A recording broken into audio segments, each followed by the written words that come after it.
English or Tamil language book எடுத்துக்கிட்டோம்னா content எல்லாமே from left to right எழுதியிருப்பாங்க, அதுவும் ஹரிசாண்டல் லைனில் எழுதியிருப்பாங்க.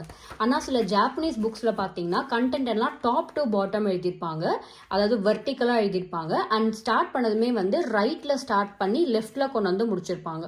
ஸோ இப்போ இந்த ஒரு சென்டென்ஸ் பார்த்தீங்கன்னா இங்கே ஸ்டார்ட் பண்ணியிருக்காங்க, ஆக்சுவலாக இப்படியே எடுத்துட்டு வந்து இங்கே புல் ஸ்டாப் வச்சு முடிச்சிருக்காங்க. So from right to left and வெர்டிக்கலில் டாப் டு பாட்டம்னு எழுதுவாங்க. அந்த காலத்தில் ஜாப்பனீஸ் எழுதும் போது ப்ரஷ் வச்சு எழுதுவாங்க இல்லையா, அப்போ வந்து இந்த மெத்தட் தான் உங்களுக்கு ஈஸியாக இருந்திருக்காது அந்த ப்ரஷ்ஷை வந்து மூவ் பண்ணுறதுக்கு, அதனால இந்த மாதிரி எழுதியிருக்காங்க. ஸோ இன்னுமே நியூஸ் பேப்பர்ஸ்லாம் பார்த்தீங்கன்னா இதே அந்த ஓல்டு ட்ரெடிஷ்னல் மெத்தட் தான் ஃபாலோ பண்ணுறாங்க. சிலதெல்லாம் மாறுதுங்கிறனால இப்போ ஃபார் எக்ஸாம்பிள் ஸ்கூலில் படிக்கிற புக்ஸு அதெல்லாம் மேகசின்ஸ் அதெல்லாம் வந்து மாற்றிட்டாங்க.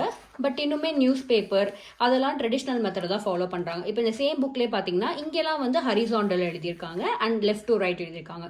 ஸோ சிலதை மட்டும் சேஞ்ச் பண்ணிக்காங்க, சிலது வந்து இன்னுமே ட்ரெடிஷ்னல் மெத்தடை ஃபாலோ பண்ணும் அப்படின்றனால இதே மாதிரியே வச்சுருக்காங்க.